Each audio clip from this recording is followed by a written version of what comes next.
Om Swastiastu, apa kabar semuanya?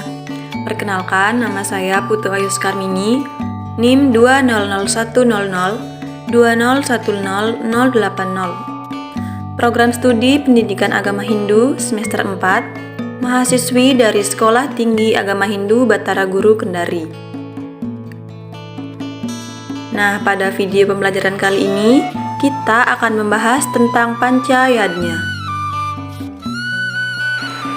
Nah, sebelum memulai pelajaran, alangkah baiknya kita awali dengan berdoa terlebih dahulu dengan mengambil sikap amusti karana. Om Purwojatu Brahmanu Brahmacari Dharmam Wasana Stapa Sodatistat Tasma Jatam Brahmanam Brahma Yestam Dewasca Sarwe Amerta Sakama, yang artinya, ya Tuhan, muridmu hadir di hadapanmu, oh Brahman, yang berselimutkan kesaktian dan berdiri sebagai pertama. Tuhan, anugerahkanlah pengetahuan dan pikiran yang terang. Brahman yang agung, setiap makhluk hanya dapat bersinar berkat cahayamu yang senantiasa memancar. Kita masuk ke pembahasan. Nah, adapun pembahasannya, yang pertama yaitu pengertian yadnya, yang kedua pengertian pancayadnya, yang ketiga bagian-bagian pancayadnya, dan yang keempat bentuk-bentuk yadnya. Nah, yang pertama pengertian yadnya.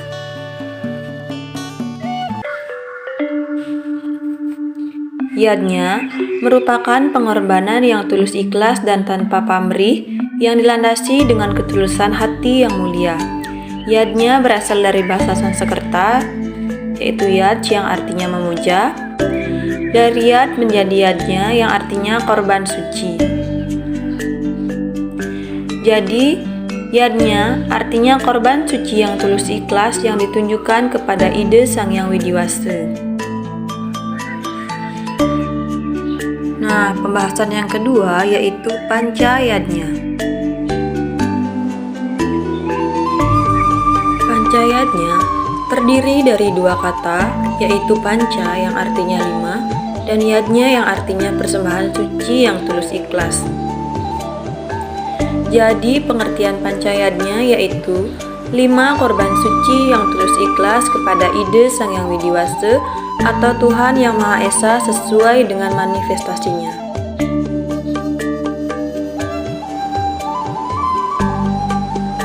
Dalam melaksanakan yadnya, hendaknya kita memahami terlebih dahulu syarat-syarat pelaksanaan yadnya.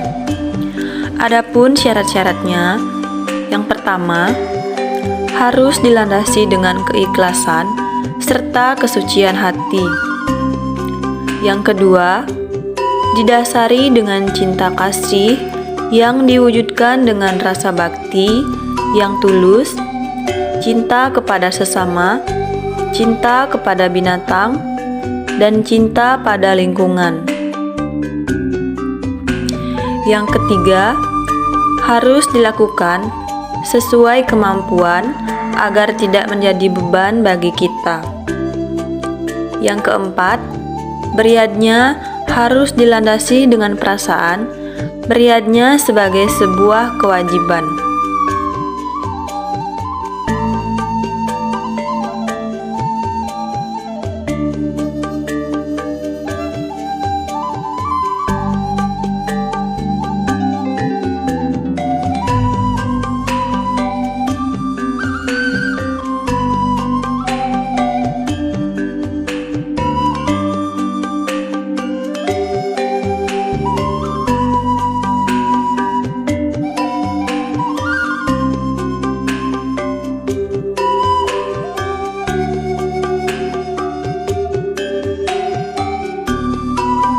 Pembahasan yang ketiga yaitu bagian-bagian pancayadnya.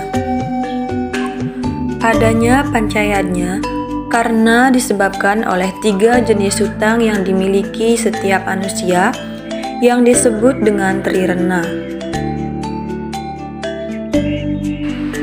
Trirena berasal dari dua kata, yaitu tri dan rena. Tri berarti tiga, dan rena berarti hutang. Jadi dapat kita artikan bahwa trirena mengajarkan kita untuk mengetahui hak dan kewajiban dalam kehidupan, bahwa kita sebagai manusia memiliki hutang yang harus dilaksanakan.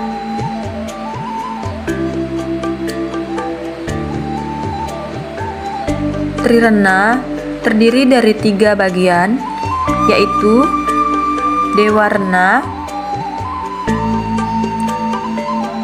hutang kepada ide Sang Hyang Widiwasa. Yang kedua, Pitrarna, hutang kepada orang tua. Dan yang ketiga, Resirena, hutang kepada para resi. Pancayatnya adalah 5 korban suci yang ditunjukkan kepada Sang Pencipta. Bagian-bagian pancayatnya yaitu yang pertama, Dewayatnya.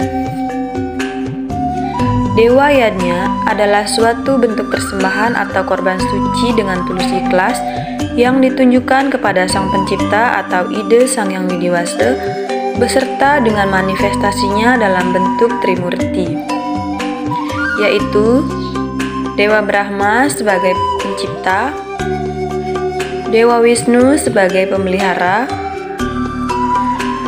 dan Dewa Siwa sebagai pelebur atau pralina. Contoh-contoh pelaksanaan dewayatnya yaitu melaksanakan puja Trisandya, melaksanakan persembahyangan pada hari purnama dan tilem, melaksanakan persembahyangan pada hari raya di pura seperti Piodalan, Hari Saraswati, Siwaratri, Galungan, dan Kuningan. Selalu berdoa sebelum dan sesudah melaksanakan kegiatan. Menjaga kesucian tempat suci atau pura, mempelajari dan mempraktekkan ajaran agama dalam kehidupan sehari-hari. Yang kedua, Pitrayatnya. Pitrayatnya adalah suatu bentuk persembahan atau korban suci yang ditunjukkan kepada roh-roh para leluhur dan betara-betara, karena merekalah yang membuat kita ada di dunia hingga dewasa. Pitrayatnya ini bertujuan menyucikan roh-roh para leluhur agar mendapatkan tempat yang layak di kayangan. Contoh-contoh pelaksanaan Pitrayatnya: menghormati orang tua, menuruti nasihat orang tua, merawat orang tua ketika orang tua sedang sakit, melaksanakan upacara pengabenan bagi orang tua atau leluhur kita yang telah meninggal. Yang ketiga, Resiyatnya. Resiyatnya adalah suatu bentuk persembahan karya suci yang ditunjukkan kepada para resi, orang suci, pinandita, pandita, sulinggih, guru, dan orang suci yang berhubungan dengan agama Hindu. Resi adalah orang-orang yang bijaksana dan berjiwa suci. Sulinggih pun maupun guru juga termasuk orang suci karena beliau orang bijaksana yang memberikan arahan kepada siswi-siswinya. Contoh-contoh pelaksanaan resiyatnya yaitu menghormati guru dan perintah yang diberikannya, menjaga kesehatan dan kesejahteraan orang suci, membangun tempat-tempat pemujaan untuk orang suci, memberi sesari atau punya kepada orang suci. Yang keempat, Manusayatnya. Manusayatnya adalah suatu upacara suci yang bertujuan untuk memelihara hidup, mencapai kesempurnaan dalam kehidupan dan kesejahteraan manusia selama hidupnya. Contoh-contoh pelaksanaan Manusayatnya yaitu upacara bayi selama di dalam kandungan, upacara bayi yang baru lahir ke dunia, upacara bayi ke puspuser, Upacara bayi berumur 42 hari atau tutuk kambuhan. Upacara bayi berumur 105 hari atau nyambutin, atau biasanya disebut telu bulan karena lamanya hari itu 3 bulan wuku Bali. Upacara otonan yang biasanya dirayakan setiap 6 bulan sekali di dalam kalender wuku Bali. Upacara potong gigi, upacara perkawinan. Yang kelima, buta yadnya. Buta yadnya adalah suatu upakara atau upacara suci yang ditunjukkan kepada buta kala atau makhluk bawah. Buta kala adalah kekuatan yang ada di alam yang bersifat negatif yang perlu dilebur agar kembali ke sifat positif agar tidak mengganggu kedamaian manusia. Contoh-contoh pelaksanaan buta yadnya yaitu upacara mecaru,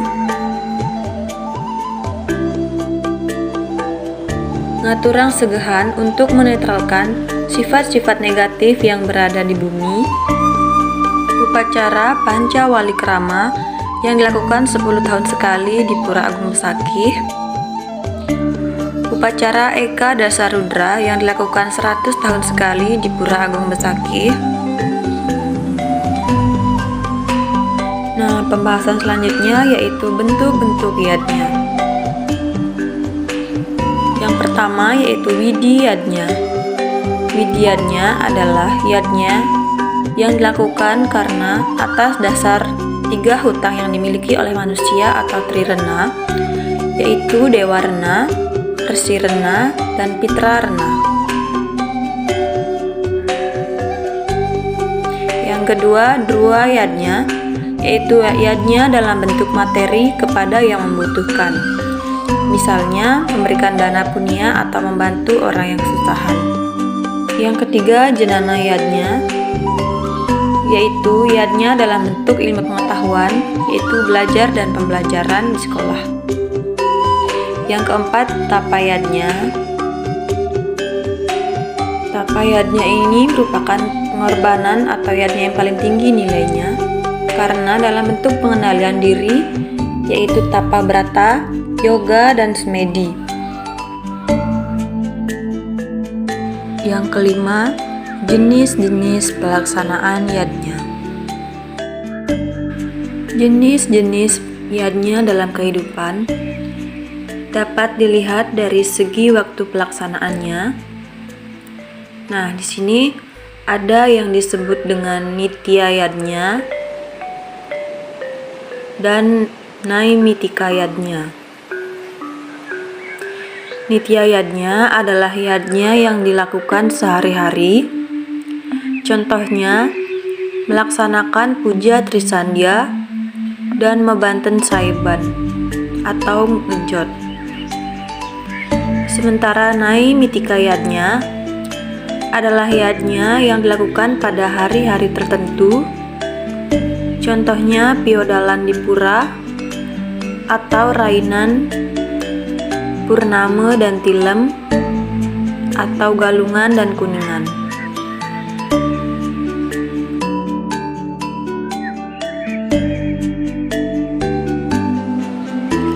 Jadi pada hakikatnya, beryadnya itu harus dilandasi dengan hati yang tulus ikhlas dan tanpa pamrih, agar yadnya yang kita lakukan berhasil dan kita mendapatkan ketenangan pikiran serta ketentraman batin.